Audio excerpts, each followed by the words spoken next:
Boa noite a todo mundo. Estamos lendo este livro, Teologia e os LGBT, do Padre Luiz Correia Lima. Hoje a gente continua a partir da página 26, que é a página que a gente parou.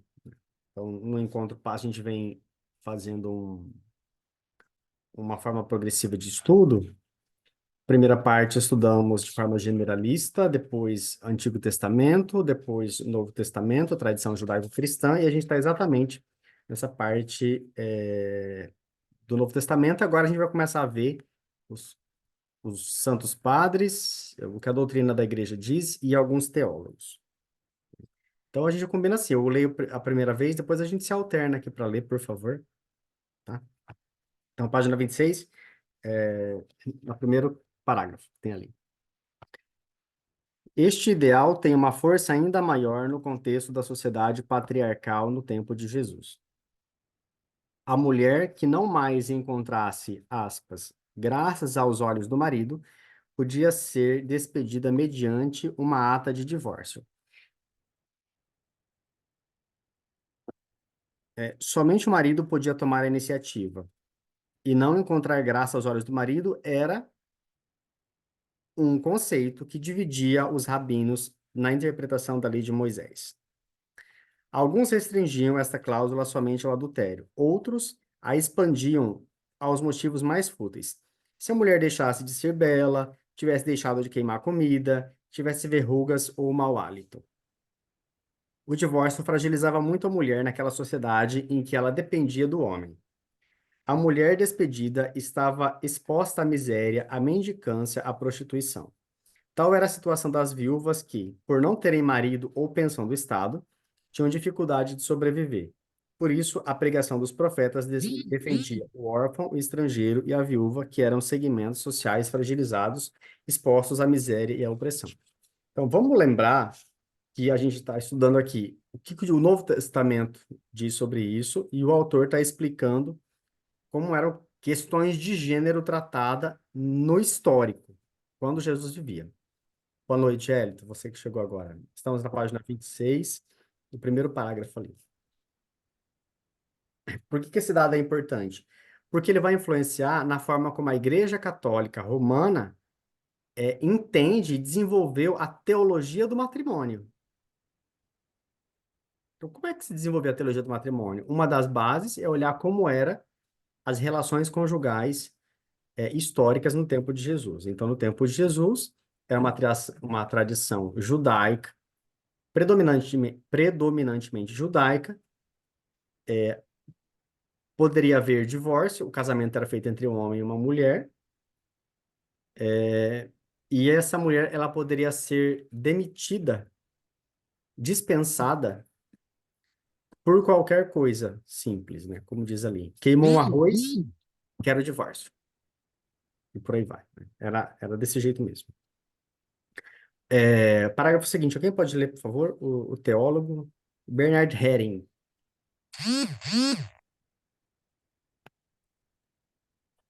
O teólogo Bernard Häring, desejando dar uma resposta à situação dos divorciados, fez uma importante consideração sobre a indissolubilidade do matrimônio, entendida como preceito. Segundo ele, há dois tipos de preceito: o preceito meta e o preceito limite. O preceito meta é o ideal e o preceito limite é a lei. Há casamento indissolúvel e evangelho. Boa nova, que está no nível da graça e é dom de Deus. É um preceito meta, um ideal que nem todos são capazes de alcançar. É algo que não se pode realizar por força de lei, seja civil ou canônica. Por isso, é necessário buscar caminhos pastorais para lidar com esta situação, como fez o Papa Francisco em sua exortação pós-sinodal sobre a família. Tá. Então vamos lá, essa informação é importante.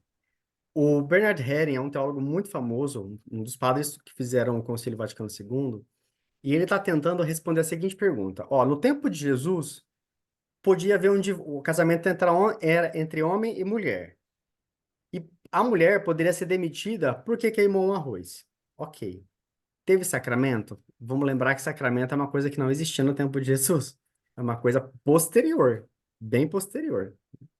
Agora, a pergunta é assim, o que que a gente herda daquilo? é possível que o sacramento do matrimônio seja separado, quer dizer, quem se juntou no sacramento do matrimônio pode ser separado? Quem é que consegue ter o sacramento do matrimônio? Essa é a pergunta. Quem consegue ter o sacramento do matrimônio? E aí, o Bernard Henry diz que existem duas possibilidades. Uma, ideal, que é algumas, não todas, conseguirão ter um sacramento, aquele idealizado, pela Igreja Católica, de tradição romana, outros não. Só que isso não significa que não houve sacramento.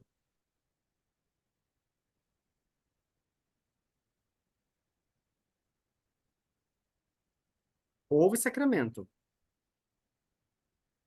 Agora, em que medida, se houve mais sacramento ou menos sacramento, isso é irrelevante. Por quê? Porque a gente não vai conseguir achar essa resposta, né? E aí, o, o Bernard Herring diz assim, é por causa disso que a Igreja Católica tem feito grande esforço para poder dar conta, responder a essas questões, porque tem pessoas que não conseguirão acessar ao sacramento por diversos motivos. Bem-vindo, Leandro e Cristiano. Nós estamos na página 26, no segundo parágrafo. Vamos para o terceiro parágrafo, aqui. Alguém pode ler, por favor? Além de Jesus?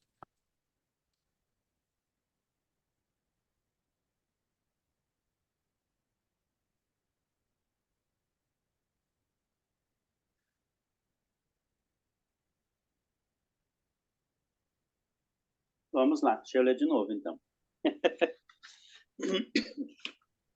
Além de Jesus, outra referência fundamental da tradição judaico-cristã é o apóstolo Paulo. Jesus pregou proximidade do reino de Deus. Paulo estava convencido de que a figura deste mundo passa. A interpretação de qualquer afirmação do Novo Testamento a respeito da sexualidade deve levar em conta esse pressuposto. Paulo contesta os ascetas e gnósticos que determinavam o celibato para todos os cristãos, dizendo que o matrimônio é bom, ainda que apenas para evitar os pecados sexuais. Ele afirma a igualdade entre homem e mulher no casamento e o dever recíproco. A mulher não dispõe de seu corpo, mas é o marido quem dispõe. Do mesmo modo, o marido não dispõe do seu corpo, mas é a mulher que dispõe. Certo. Então, o autor está dizendo o seguinte: no Novo Testamento, a gente precisa levar em conta o que que o Paulo.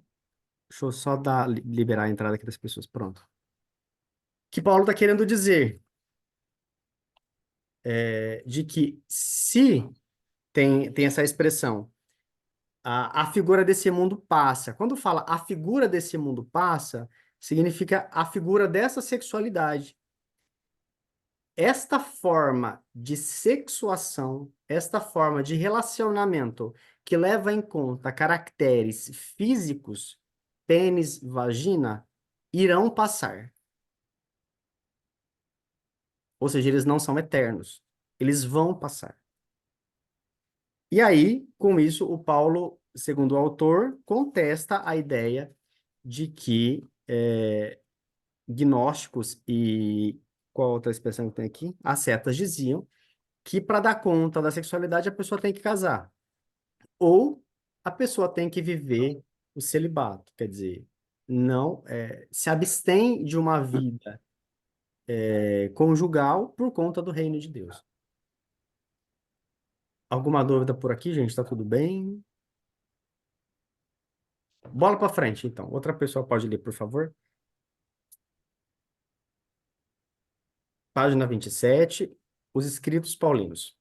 Os escritos paulinos, porém, incluem cartas posteriores à morte do apóstolo, feitas por seus discípulos. Parou, Estas só um cartas. pouquinho, só um pouquinho. Ó, reparem nessa frase aqui. Não sou eu que estou dizendo. Os escritos paulinos incluem cartas posteriores aos apóstolos feitas pelos discípulos. Ou seja, algumas cartas do Novo Testamento não foram escritas por Paulo, foram escritas por discípulos que colocaram o nome do Paulo, assinaram por ele. Como é que isso foi feito? Significa que é falso? Não, significa o seguinte: a comunidade precisava de a comunidade, sei lá, né, de Éfeso, precisava de uma orientação. Paulo já tinha morrido. O que eles iam fazer? Ou Paulo não estava lá. O que eles iam fazer? Alguém da comunidade de Corinto, por exemplo, escreveu algumas coisas que ouviu Paulo falar. Reuniu esses textos e pegou esse conteúdo e escreveu para a realidade de Corinto, perdão, para a realidade de Éfeso. Então, aquilo que está em algumas cartas do Novo Testamento contém não a visão da pessoa de Paulo, mas a visão de alguns seguidores de Paulo que organizaram as falas dele de acordo com a necessidade.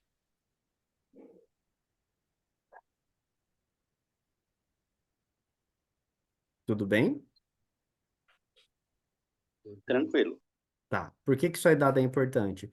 Porque isso vai influenciar na forma como algumas frases são escritas ou não são escritas, principalmente nas comunidades, nas cartas de Corinto. Por favor, pode ler. Continuar, por gentileza. Estas cartas levam o nome de Paulo por um processo de paternidade literária, que é comum na Bíblia, assim como outros textos são atribuídos a Moisés, Davi ou Salomão, sem que eles necessariamente sejam os autores. Nas cartas pós-paulinas, há uma nítida subordinação da esposa ao marido. O marido é o chefe da mulher, como Cristo é o chefe da igreja. Mas este, como, faz uma grande diferença. O comando de um marido cristão sobre sua mulher deve ter como referência o comando de Cristo sobre a igreja. E o modo como Cristo exerce esta autoridade não deixa dúvida. O Filho do Homem não veio para ser servido, mas para servir e dar a sua vida em resgate por muitos. A diaconia, serviço, é o modo como cristão, é o modo cristão de se exercer a autoridade. Por isso, a autoridade conjugal modelada em Cristo não significa controlar, dar ordens ou fazer exigências não razoáveis, reduzindo a outra pessoa à escravidão de caprichos.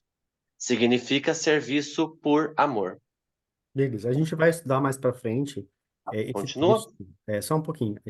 A gente vai estudar mais para frente esse texto que aparece onde o homem tem que ser a cabeça da casa, da família, a mulher tem que obedecer e como é que isso influencia nas questões de gênero, né? Pode continuar, por favor. Bem-vinda, pessoa que tem iPhone, eu esqueci, eu não tenho o nome aqui. Pessoa que está com o nome de iPhone, eu não sei o nome, bem-vinda. Nós estamos na página 27. O Novo Testamento, ali, o último parágrafo. Por favor, pode continuar.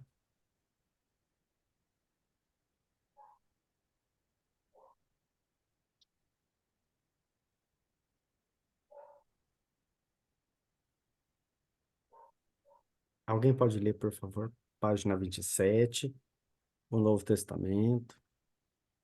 O Novo Testamento valoriza a doutrina de Gênesis sobre a igualdade, atração e complementaridade dos sexos.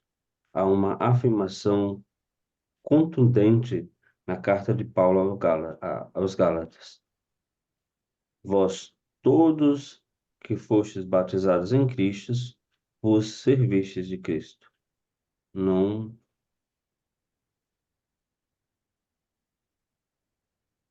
há mais judeu ou grego, escravo ou livre, homem ou mulher, pois todos vós sois um em Cristo Jesus. Isso não suprime a realidade sexual, mas deve ser entendida em uma perspectiva religiosa. É Cristo que dá valor ao ser humano, não o sexo. nacionalidades ou classe social.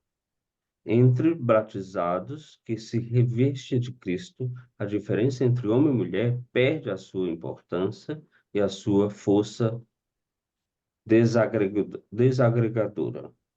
Pode-se dizer que há duas visões sobre as mulheres na Bíblia: a submissa e a igualitária. As duas precisam ser discriminadas em um diálogo em que inclua a Bíblia, a tradição cristã e a experiência humana contemporânea. Beleza. Por favor, grifem aí onde quem puder, né? A frase, isso não suprime a realidade sexual, mas deve ser entendido numa perspectiva religiosa. É Cristo que dá valor ao ser humano, não ao sexo, à nacionalidade. Vocês acredito que viram que hoje a Congregação para a Doutrina da Fé soltou um documento, esqueci o nome dele, Dignitatis Infinita, falando sobre a dignidade infinita do ser humano. Um dos argumentos que aparecem, que é utilizado lá para falar sobre a tal, ou aquilo que chamam de ideologia de gênero, é a ideia de que as teorias de gênero, elas querem eliminar as diferenças sexuais. É a ideia de que esse negócio de ideologia de gênero diz que não existe mais homem, não existe mais mulher, cada um pode fazer aquilo que quiser, e não existe mais algo que distingua, que difira entre homem e mulher. Isso é o que está escrito no documento. Agora, a atualização isso não é verdade. O movimento LGBT quer justamente dizer que somos diferentes. A gente quer destacar as diferenças, né? E aí, tem gente que utiliza esse versículo que aparece aqui. Não há mais judeu nem grego, escravo ou livre, não há mais homem ou mulher. Para dizer que a Bíblia está dizendo que não tem mais homem e mulher, que cada um pode ser aquilo que quiser. Não.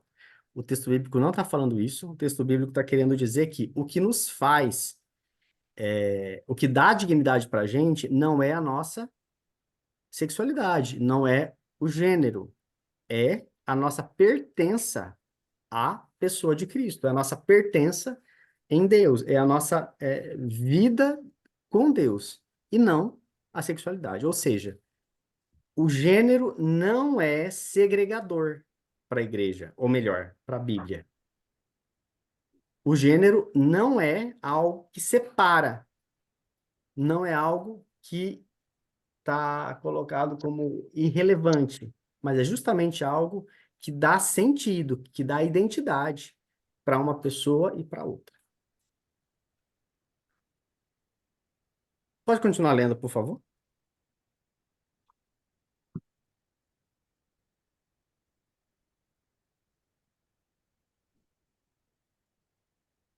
Para quem chegou agora, nós estamos na página 28, no mundo cristão. O próximo parágrafo. Alguém pode ler, por gentileza?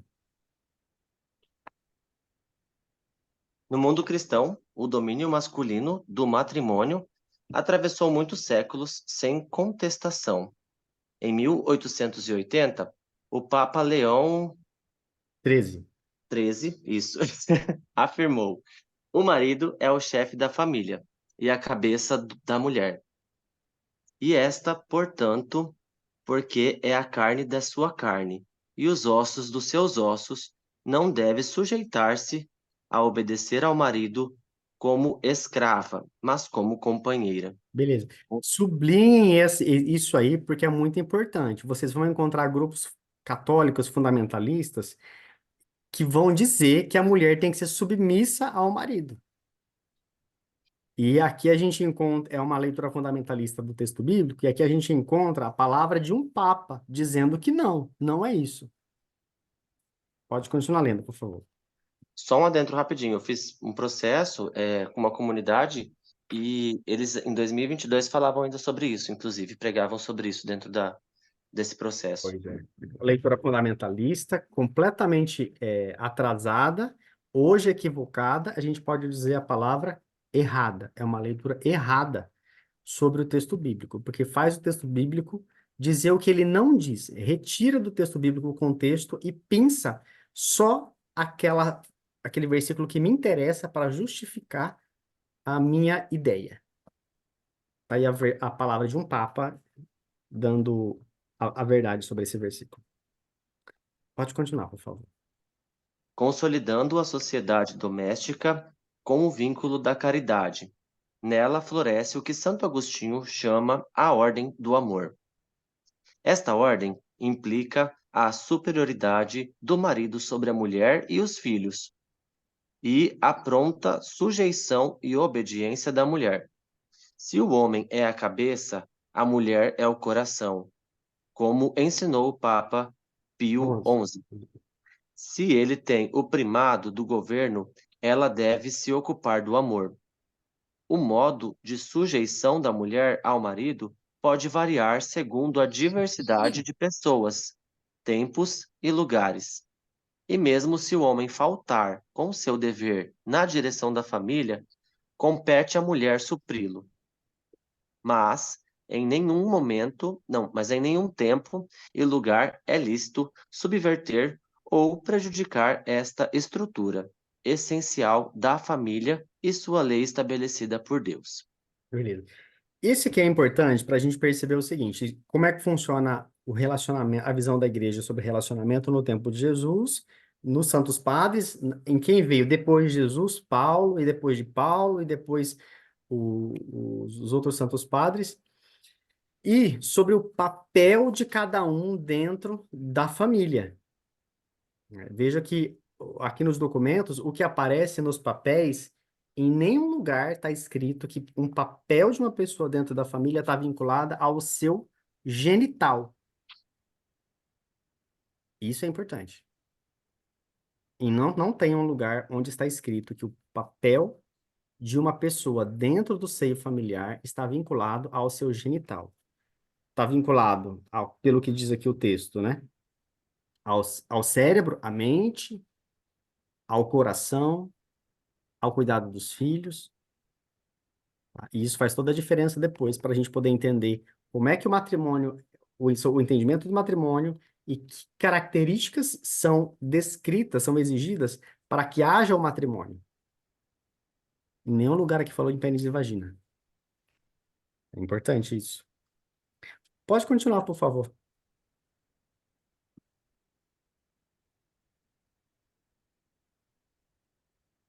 A revelação cristã sobre o amor humano traz uma novidade, que é a descoberta da virgindade. Pode-se viver o amor humano de uma forma completamente nova. Só um pouquinho. Ó, muita atenção. Pode sublinhar aqui isso. Porque o que vai ser discutido nesse parágrafo é o seguinte. Vocês se lembram, não sei se todos já leram o catecismo, nessa parte, onde o que o catecismo pede às pessoas que são homossexuais é que essas pessoas vivam a castidade. E um dos princípios da castidade, para quem puder, é a virgindade. Agora, o que é virgindade? Virgindade, a gente está falando do quê? Do rompimento de um ímen? A gente está falando do rompimento daquele pequeno freio na cabeça do pênis? A gente está falando de penetração intravaginal? A gente está falando de, se fizer sexo anal, perdeu a virgindade? Se fizer sexo oral, sem penetração vaginal ou anal, perdeu a virgindade? O que é virgindade, afinal? Né? Então, como é que uma pessoa LGBT, uma pessoa homossexual, vive a virgindade? É possível que ele viva a virgindade?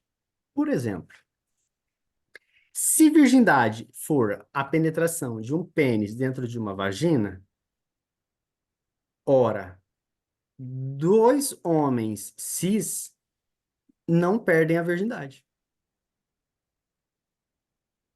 porque não fizeram penetração, a menos que tenham feito, né? Penetração intravaginal. Já pararam para pensar nisso?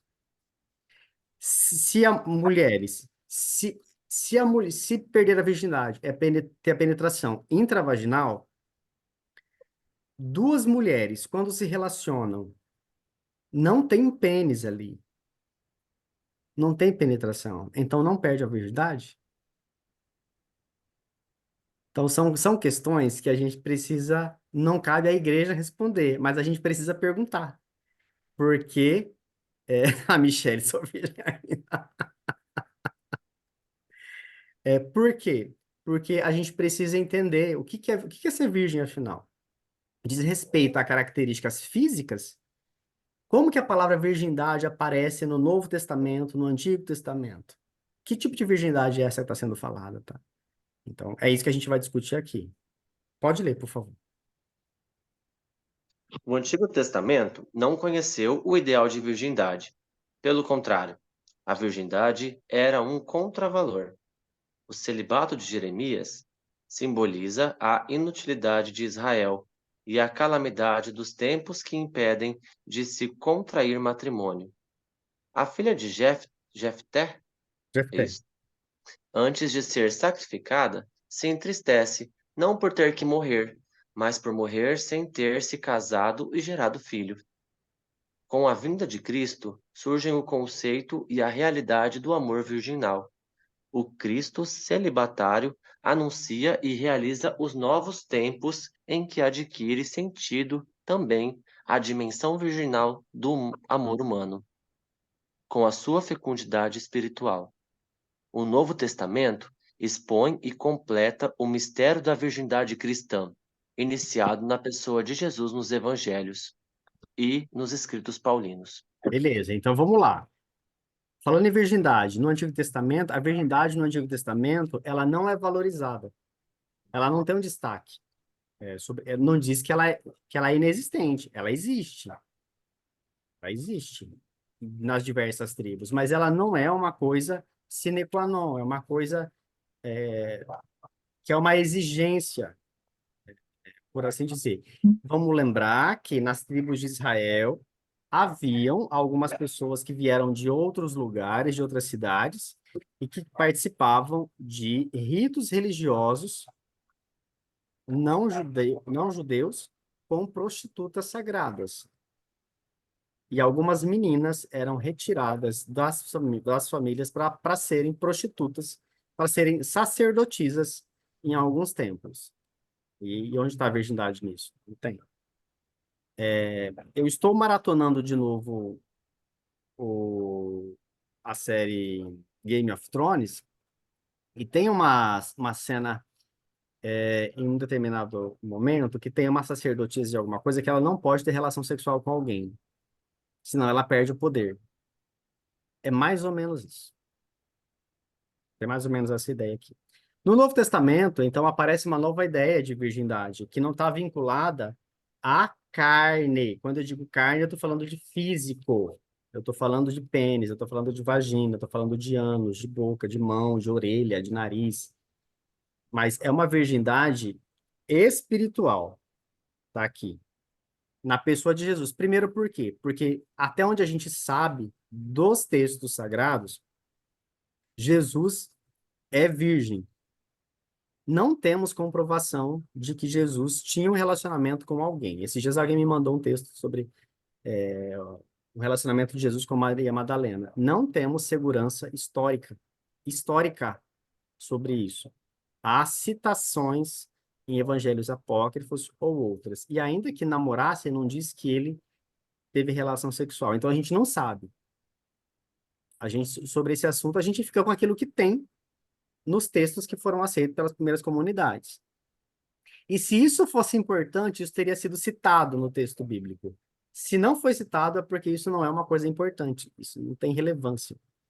De todo modo, a gente olha para o silêncio sobre esse assunto como uma forma de que Jesus é um homem virgem e que isso tem uma importância. Só que a importância não está vinculada ao físico, ao fato dele não ter relação sexual, mas ao fato de uma virgindade espiritual, onde o amor humano ganha fecundidade no coração de Jesus. Isso é muito importante, porque é para a gente poder quebrar algumas ideias fechadas que se tem de que uma pessoa só tem valor se for virgem ou se ela casar virgem. Só que quando está dizendo isso, está dizendo que a pessoa vai casar sem ter tido uma relação física, genital, intravaginal. E, pelo que a gente está vendo aqui, isso não é virgindade, pelo menos não nos textos bíblicos. Pode continuar lendo, por favor.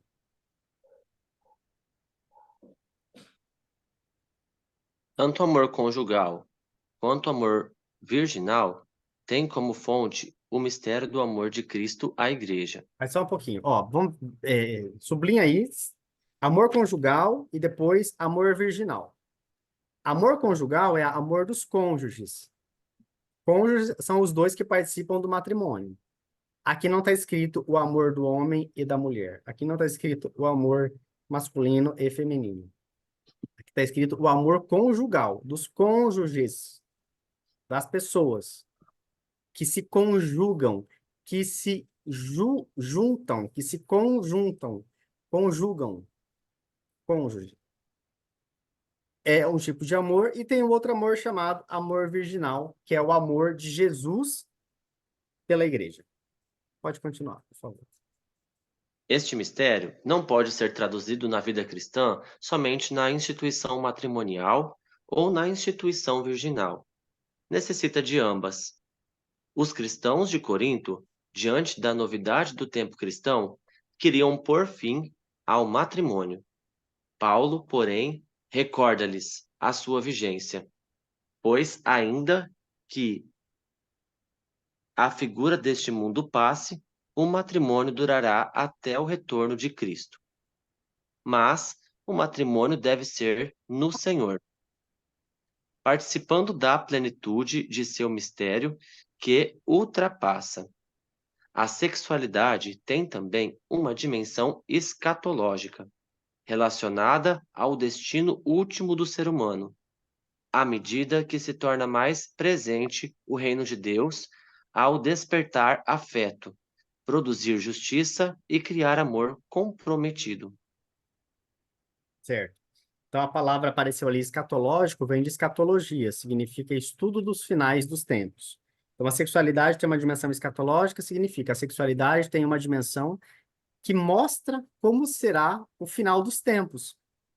Não na desgraça, mas na graça. Né? Como será? Será uma forma onde o afeto é importante, produzir a justiça é importante e um amor comprometido é importante. Então, nesse parágrafo, o autor mostra como o amor conjugal e o amor virginal, eles têm importância e têm relevância. Ou seja, um não é mais importante do que o outro.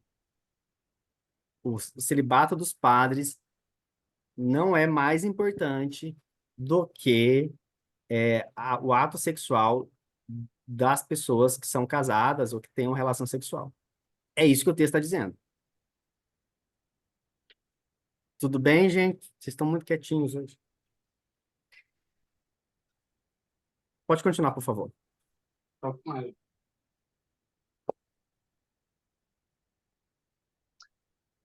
Na igreja primitiva, houve um desejo de regularização da vida sexual, a doutrina sobre os pecados da sexualidade.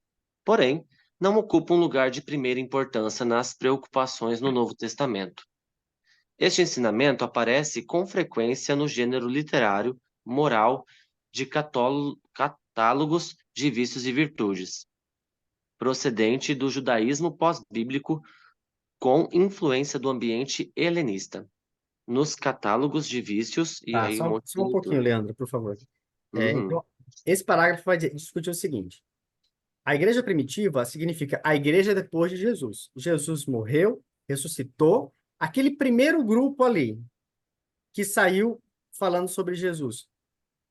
Em algum momento, alguém começou a pensar em como é que a gente vai viver a sexualidade. Como é que a gente vai dizer, se comportar como seguidor de Jesus. O que que Jesus falou sobre isso?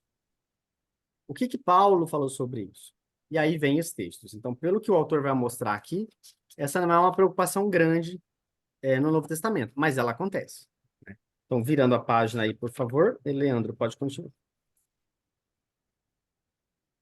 Aparecem frequentemente em primeiro plano a idolatria associada, muitas vezes, às desordens sexuais, à impureza e à ganância. Só um Os pouquinho. princi- Então, ó, Uhum. veja só. No Novo Testamento, desordens sexuais, impureza e ganância está vinculado à idolatria. Não está vinculado ao ato sexual, mas está vinculado a adorar um outro Deus.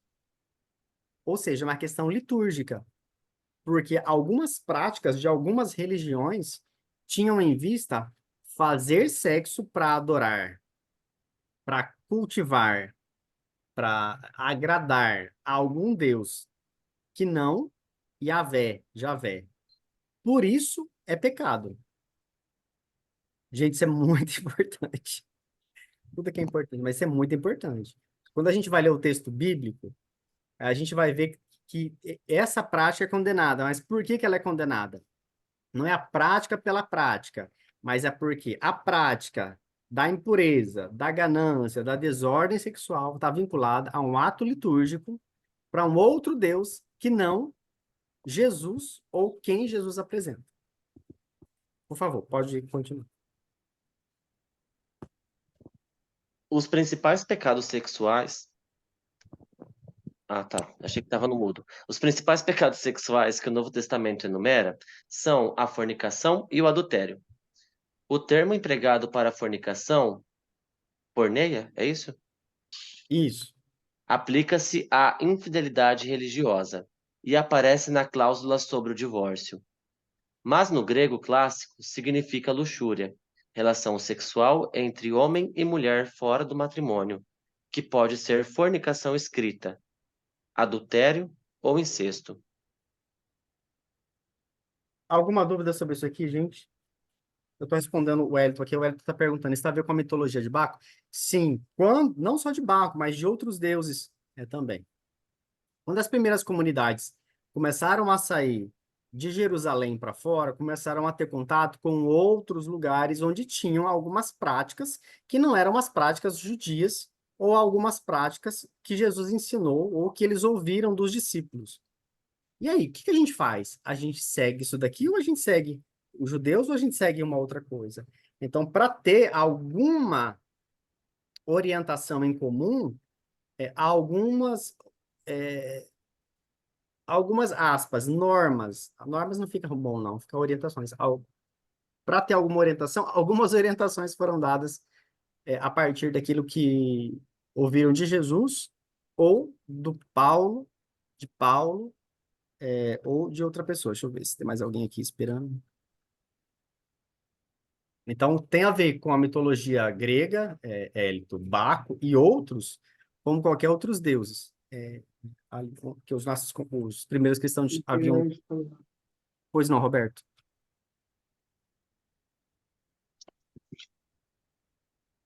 Eu acho que não era uma pergunta. Que se alguém tiver alguma pergunta, pode fazer, gente. Pode interromper a qualquer momento. Por favor, pode continuar.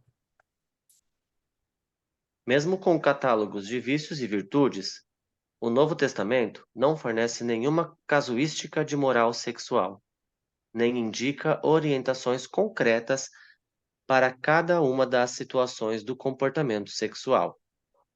Segundo o Carlo M. Martini, biblista e cardeal arcebispo emérito de Milão, a Igreja pode e deve se orientar pela Bíblia, mas a Bíblia é sóbria em declarações sobre a sexualidade. Sublinha.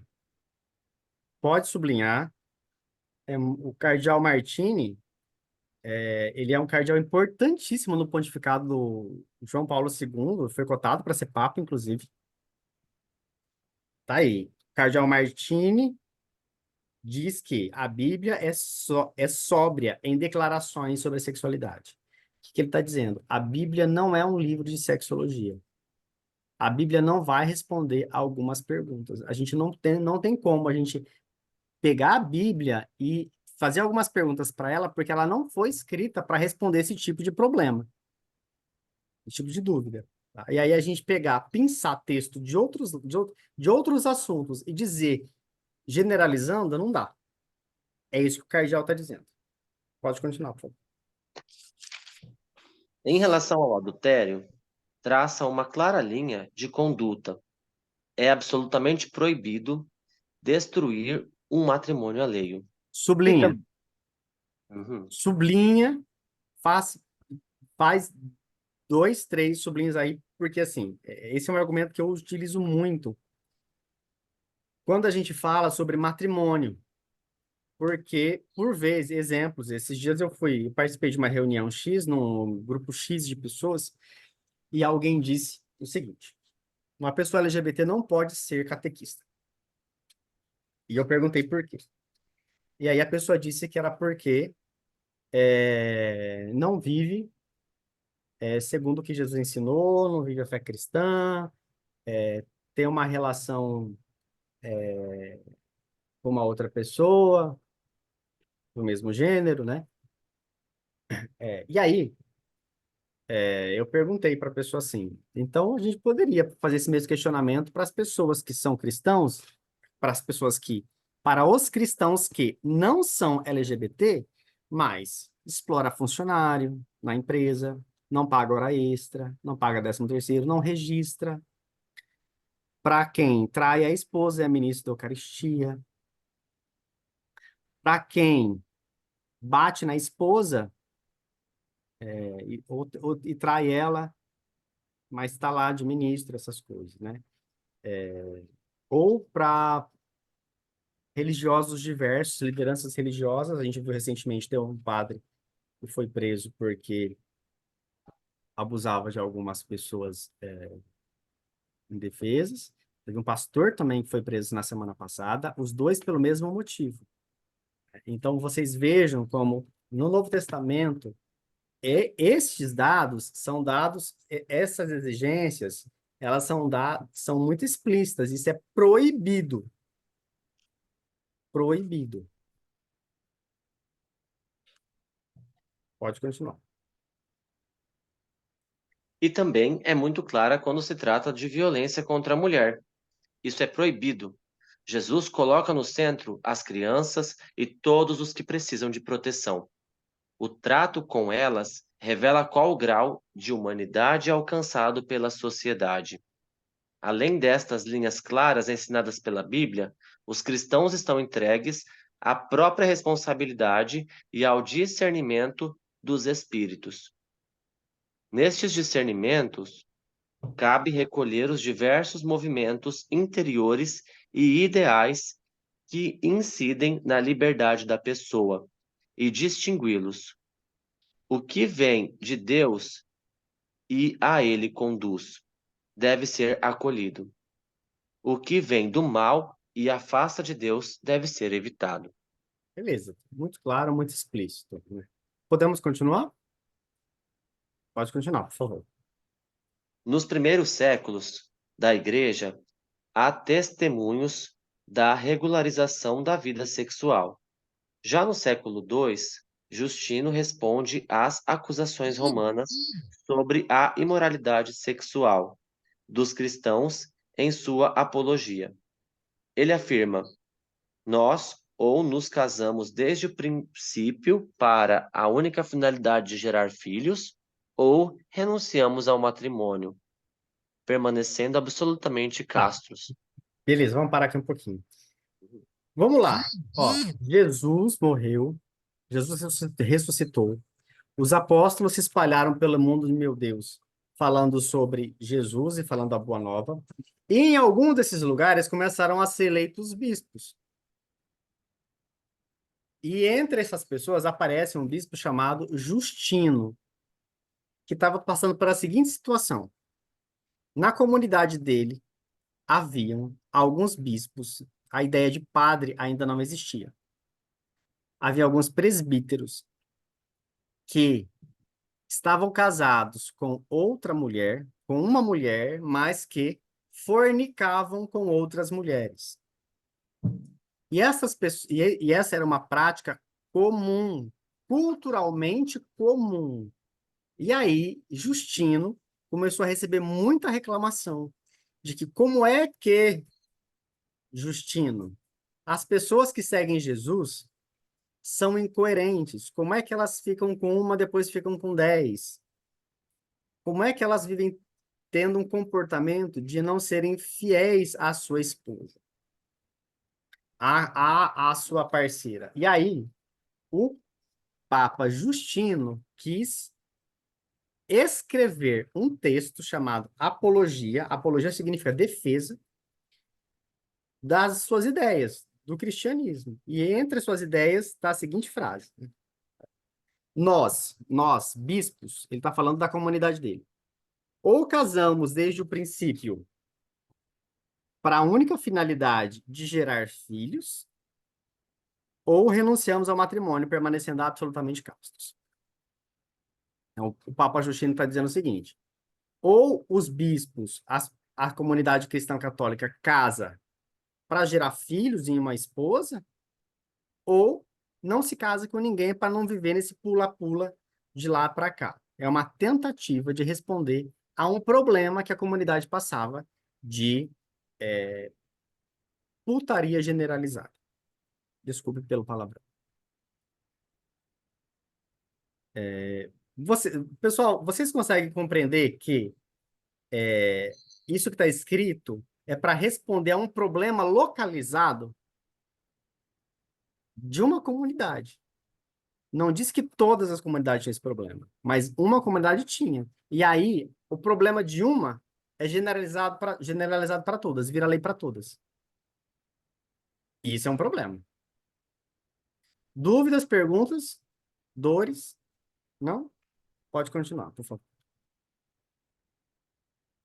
Clemente de Alexandria, por sua vez, vai mais além, dizendo que a única finalidade do intercurso sexual é a de gerar filhos, e que qualquer outra finalidade deve ser excluída.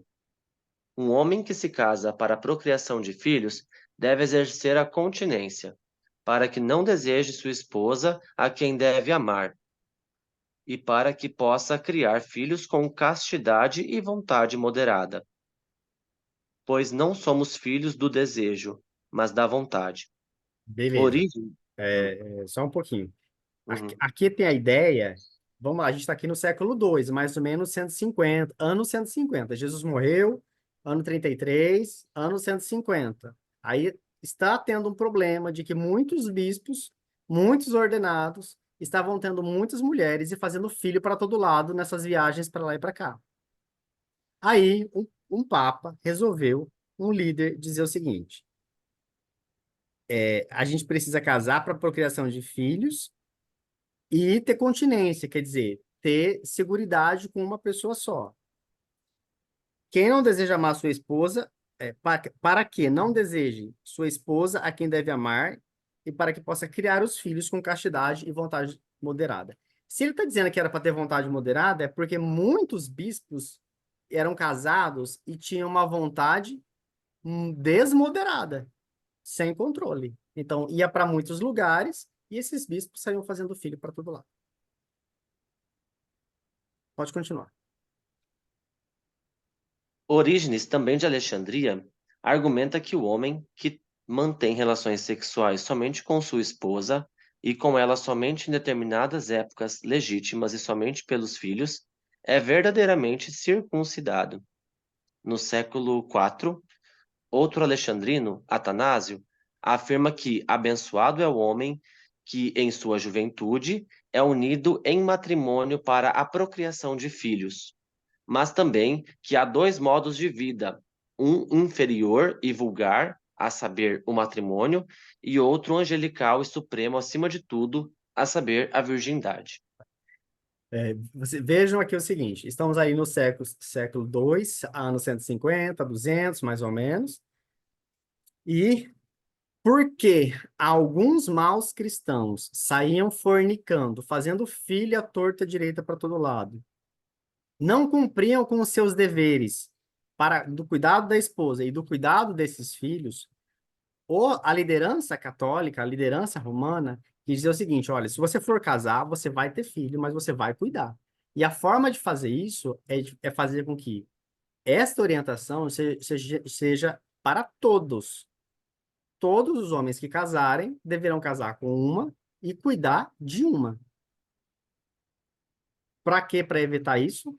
Para evitar o escândalo de que os bispos, aqueles que deveriam ter uma vida ilibada, uma vida de fidelidade aos ensinamentos de Jesus, de coerência, não sejam aqueles que criam mulheres, as esposam, geram filhos e as abandonam em cada cidade que vão. Então, aqui é visto pela primeira vez a ideia de que, se a pessoa vai casar, isso é inferior àquela pessoa que vai deixar de casar para ter a sua virgindade física e espiritual. Esse dado é importante por quê? Porque essa forma de pensar é a forma que a extrema-direita no Brasil utiliza. É hipervalorizada aquela pessoa que não tem relação sexual genital, a virgindade, a pureza, o padre, a religiosa, o religioso, e aquela pessoa que casa, que resolve casar, é vista como inferior. Isso não é verdade. Mas está aqui a origem disso. Havia um problema na comunidade, que era a putaria generalizada, e aí alguém resolveu dizer assim: vamos acabar com isso, vamos ser coerente. Então, quem for casar, se case e cuide de filhos. Se você não quer casar, então não case, mas viva a sua virgindade espiritual. Por favor, pode continuar. Os gnósticos e encratistas, que condenavam o matrimônio, e os eita glória, maniqueus, Miqueus. deixaram suas marcas. A doutrina cristã, até mesmo a oficial, não se viu livre de certa prevalência da virgindade e da continência sobre o matrimônio, levando a um certo desequilíbrio perigoso em relação ao ensinamento da Sagrada Escritura. O estoicismo está na raiz da visão unilateral da sexualidade voltada exclusivamente para a procriação. Mesmo que os autores cristãos do passado citassem abundantemente o mandamento bíblico primordial, crescei e multiplicai-vos, o contexto da Bíblia traz uma visão mais ampla da sexualidade. O ensinamento paulino sobre a virgindade e o matrimônio não insiste na relação entre sexualidade e procriação. A insistência maçante em justificar o ato sexual unicamente pela finalidade procriadora procede em grande parte do estoicismo. Rufo teve uma grande influência no pensamento cristão. Deste autor latino se conservam também fragmentos em grego, nos quais ele se opõe à contracepção e declara ilegítimo buscar somente o prazer no matrimônio, excluindo a procriação. Continua? Alguém tem alguma dúvida aqui? O autor só está explicando o que já explicou anteriormente. Não? Pode continuar. A noção cristã grega da natureza da sexualidade, semelhante à dos filósofos estoicos, é assimilada pelos cristãos latinos, no início do século IV. Ela é bem expressa pelo norte-africano Lactâncio. Da mesma forma que Deus nos deu os olhos, não para contemplarmos e gozarmos o prazer, mas para que através deles vejamos os atos que afetam as necessidades vitais. Assim, a parte genital do corpo não nos é dada, como o próprio nome ensina, para outra coisa a não ser produzir descendência. A esta lei divina devemos obedecer com grande devoção. Ó, vocês vejam como a coisa vem caminhando assim. primeiro tem um descompasso, Jesus nasce, morre, ressuscita, os primeiros cristãos saem pelo mundo, e aí, nas primeiras vezes em que vão levar o evangelho, se deparam com culturas diferentes. Mas também os primeiros cristãos têm dificuldades em lidar, em saber como é que eles vão se comportar em determinados lugares, em determinadas culturas.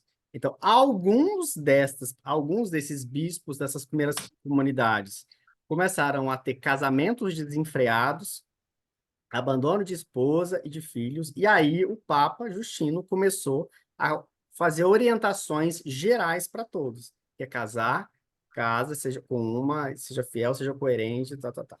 Ocorre que isso foi migrando para uma tal forma de que aquele que casava, aquele que estava com uma pessoa, aquele que praticava o ato sexual é desvalorizado e é uma hipervalorização daquela pessoa que não tem casamento, aquela pessoa que permanece virgem.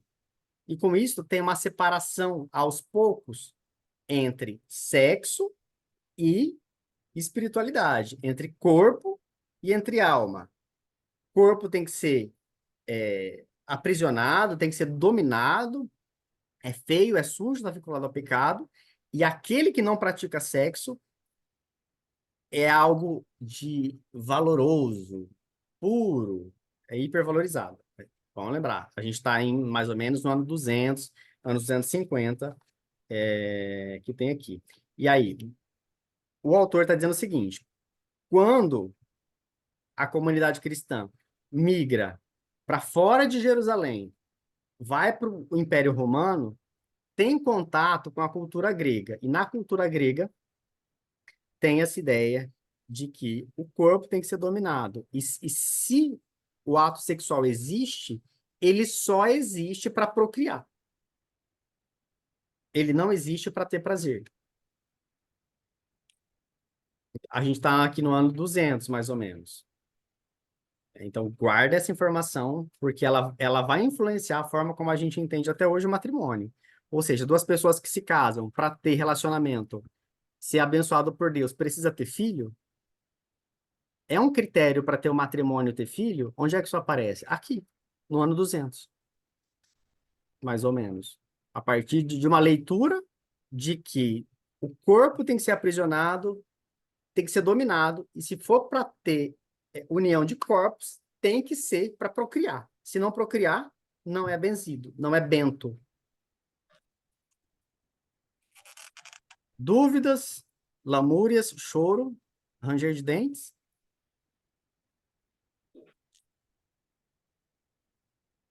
Não? Então, por favor, pode continuar. Este ensinamento era comumente aceito e atravessou séculos. Por sua própria natureza, o intercurso sexual destina-se a gerar filhos. Qualquer outro uso é imoral, pois contraria esta natureza que a lei divina.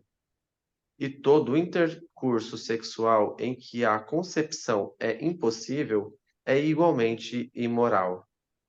A licitude do ato sexual sem intenção imediata de procriação não aparece como uma doutrina comum até o século XVII. O surgimento de outros motivos que justificassem o ato conjugal foi lento e penoso. Pessoal, para quem está acordado, olha só. Esse ensinamento foi dado desde muito tempo. A ideia de que o sexo é feito somente para procriação, ele não é forçado até o século XVII. A licitude do ato sexual sem intenção imediata de procriação não aparece como doutrina comum até o século XVII. Ou seja, foi a partir do século XVII, ano 1800, que o ato sexual foi ensinado pela Igreja Católica como somente para ter filhos. Ou seja, a gente viveu do ano 0 até o ano 1800, dizendo que você pode ter relação sexual que não seja para gerar filhos. São 17 séculos. E aí a gente passa de 1800 para o ano 2000, dá 200 anos. Então faz 200 anos que a gente está dizendo que você, para ter sexo, você precisa querer ter filho. Se você quer transar, você tem que ter filho. Se você não tem filho, você está em pecado. Vocês conseguem perceber como isso é distante? A gente passa 17 séculos, 1.700 anos, 1.800 anos dizendo que você pode ter relação sexual por prazer, e faz 200 anos que a gente está dizendo que não pode ter relação sexual se não for por sexo. A Ângela perguntando, como ficam os casais inférteis? Exato, eu ia perguntar isso, porque aqui fala, né, ó, que todo intercurso sexual em que a concepção é impossível é igualmente imoral. Não tenha sexo. Hum.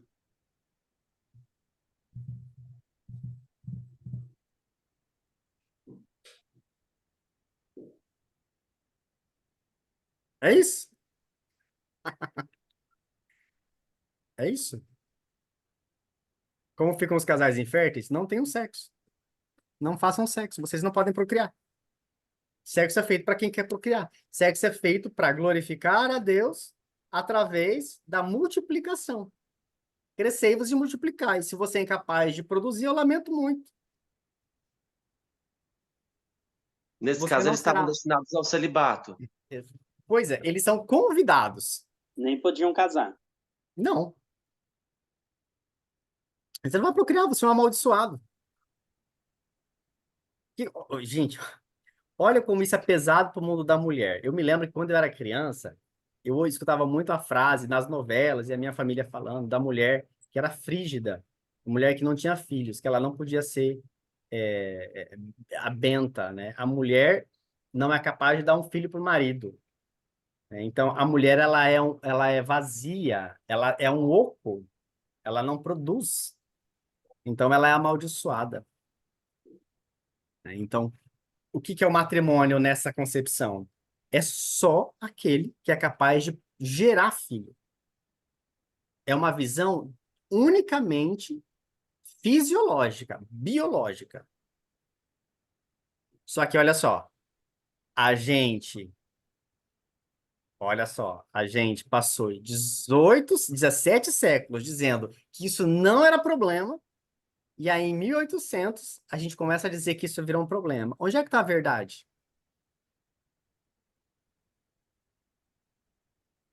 Por que houve essa mudança? Por que que no tempo de Jesus isso não era um problema? Isso passou a ser problema em 1800. Michele, teve algum contexto histórico relevante para essa mudança? Teve. A gente vai chegar lá, Michele. Então, por quê que tem esse... Aliás, o celibato dos padres... o celibato dos padres é muitíssimo recente, tem 200 anos também. Antes, os padres casavam, tinham filhos. E os bispos também. Então, quando a gente traz essas coisas, dados históricos, muitos argumentos que são utilizados contra LGBTs caem por terra. Por exemplo, LGBTs não podem procriar, se não podem procriar, não são dignos de Deus, não geram filhos, a não ser que seja um casal transcentrado, não geram filhos, são amaldiçoados, não podem ter filhos.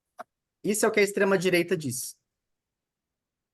Aí a gente joga um argumento histórico, ó, isso era até 1700, então a gente passou mais de um século e meio, um milênio e meio, onde isso não era problema, em algum momento virou problema. Nesse livro a gente vai estudar exatamente o que aconteceu para que essa mudança acontecesse. Dúvidas? Perguntem, gente, à vontade. Deixa as dúvidas e as angústias virem, porque é assim que a gente cresce. Eu tenho uma. Pois não. No caso, como uma pessoa que era infértil, ela não poderia, né, casar porque ela não ia gerar filhos, a igreja, no caso, para casar essas pessoas, eu sei que pode parecer uma pergunta besta, mas ela exigia algum tipo de exame, alguma situação assim, para comprovar que essa pessoa poderia gerar filhos e aí sim poder dar a bênção? Não. E se a pessoa casasse e depois descobrisse que era infértil? Quantos casamentos você acha que isso já aconteceu? Não, eu acredito, mas hoje em dia eu imagino que seja um pouco diferente, ou não? É a mesma coisa. É a mesma coisa. É a mesma Socorro. coisa. Gente, pode ser nulidade? Pode sim, Francis. Então, olha só. Nos primeiros séculos, não existia isso de forma oficializada. Era tudo na confiança. Como é que se sabia que o casal, que a pessoa era fértil? Se a mulher estava grávida. Mas a pergunta é assim, a mulher estava grávida do marido dela? Como é que a gente sabia? Não sabia. Gente, eu tô assistindo Game of Thrones, minha cabeça só tá em cima disso, né? Game of Thrones é uma putaria generalizada, né? O rei não é filho não é filho do rei. O moleque não é filho do rei, é filho do irmão da mãe, né? Ou seja, é um incesto. Quantas mil vezes deve ter acontecido na vida da igreja? Milhares de vezes. Isso acontece até hoje. E aí, como é que a gente sai disso? Como é que a igreja vai sair disso? Como é que a igreja vai oferecer, aspas, uma possível solução para isso? Vai existir uma ideia que o Concílio Vaticano II vai trazer sobre procriação espiritual, sobre a geração de filhos. São pessoas abertas à procriação na intenção, no desejo, e pelo desejo sincero são acolhidos por Deus. Por isso o matrimônio acontece. Não por uma falta de uma, aspas, deficiência, não é deficiência, né? Mas não por uma insuficiência ou alguma questão de não tem espermatozoide suficiente, ou tem o útero policístico, ou tem outra situação assim que impede de ter um filho criado e gerado por penetração intravaginal. Então, é um casal que não tem condições físicas, mas tem condições espirituais de gerar filhos espirituais. Como? Quando adotam uma criança. E aí é uma geração, é um amor feito, é uma filiação, é a criação de filhos gerado pelo amor, não por questões físicas. Então, se os héteros podem, por que homossexuais não podem? Hum. Vocês entenderam o argumento? Uhum. Então, como é que a gente quebra esse argumento? Ah, homossexuais não podem receber o sacramento do matrimônio porque não geram filhos. O padre Luiz Corrêa falou isso na semana passada também. Ora, pessoas heterossexuais que têm alguma dificuldade fisiológica não podem gerar filhos, eles podem casar e receber o sacramento do matrimônio, por quê? Porque eles estão abertos à geração amorosa de filhos. Então, não tem filhos de forma fisiológica, mas tem filhos por meio da adoção. E se não quiserem adotar? Nenhum padre pergunta para o casal se eles não querem ter filhos. Aliás, no sacramento do matrimônio tem uma perguntinha sobre isso, né? Mas pode ser que durante o processo eles decidam não ter mais filhos, mas a celebração do casamento já foi. E aí, tá válido ou tá inválido? São perguntas que a gente tem que fazer.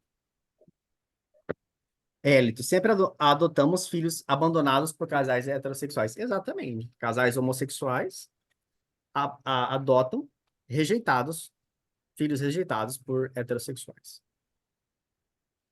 Dúvidas, perguntas? Alguém tem um comentário? Michele, mesmo quem não quer ter filhos nesse momento, responde sim, que sim perante a igreja? Sim, exatamente, Michele. Tem muitos casais heterossexuais que, quando estão se conhecendo,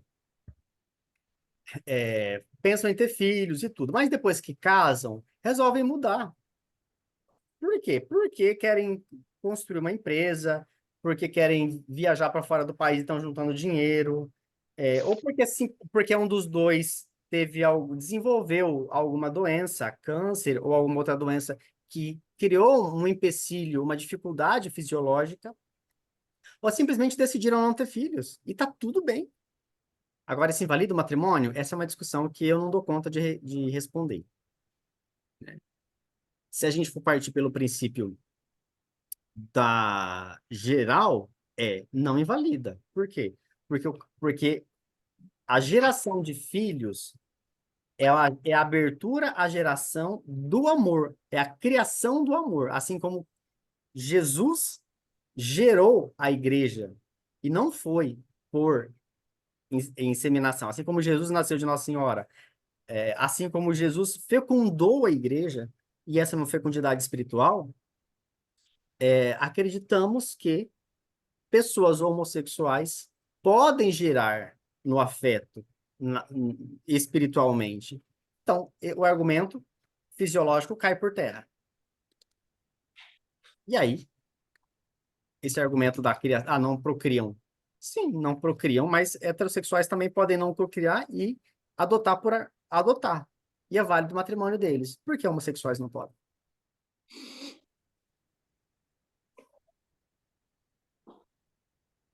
Viram como é importante a gente estudar? A gente derruba o argumento de algumas pessoas que vivem enchendo o nosso saco.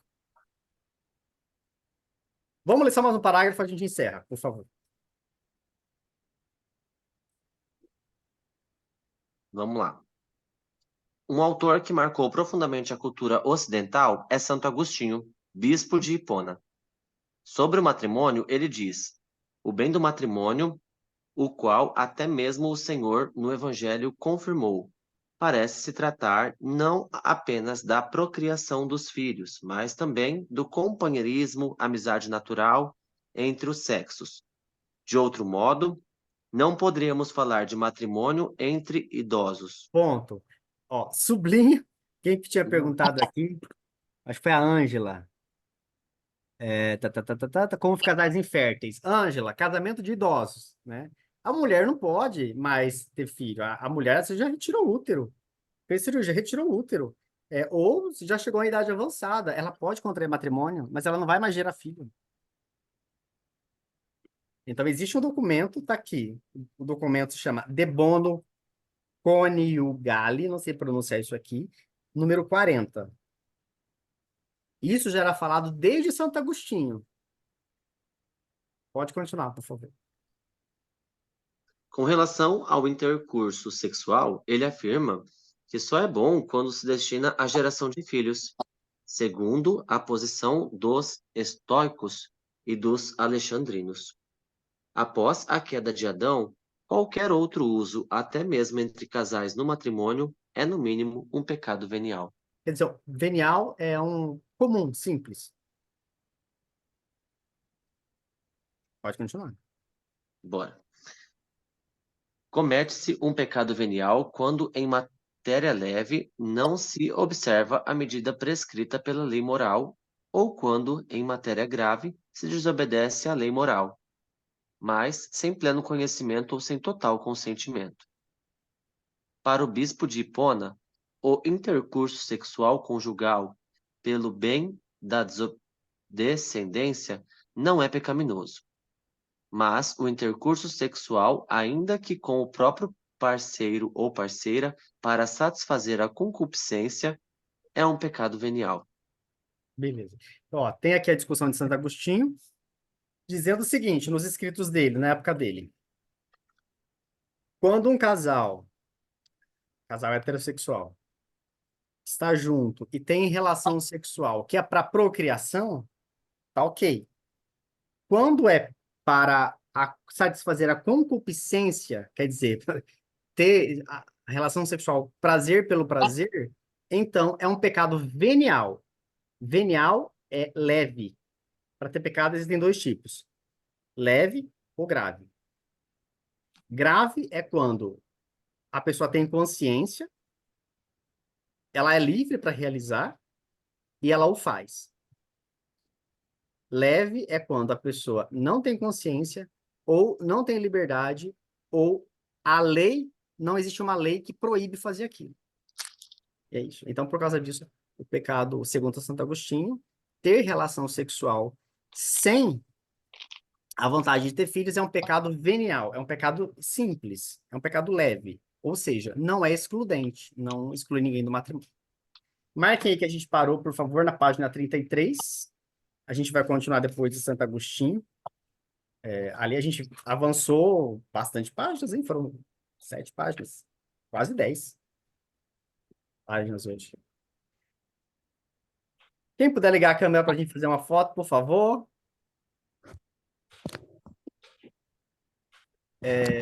Pessoal, eu sei que a gente está na parte mais teórica ainda, mas até pensei em pedir para vocês lerem sozinhos, mas eu decidi que não, porque se eu não fizer esses destaques, esses assuntos eles vão voltar lá na frente. E aí, ver a parte teórica de onde foi que a igreja tirou isso, como é que isso foi construído ao longo do tempo, é importante para a gente achar o argumento para poder conversar com as pessoas que estão na nossa comunidade. Então, muita gente da nossa comunidade vai dizer assim, poxa, mas frase que eu leio sempre no Instagram, que me marcam, né, essas coisas. Dois iguais não procriam. Frase que eu leio sempre. O que é procriar? Procriar significa ter filhos por geração pênis-vagina? Ora, há bastante criança que foi gerada dessa forma e não é amado, né? Então, a gente consegue, estudando essas coisas, a gente consegue achar o argumento. Seja o argumento sabendo o dado histórico, sabendo o que a doutrina da igreja disse, para a gente poder utilizar pastoralmente. Diga um X.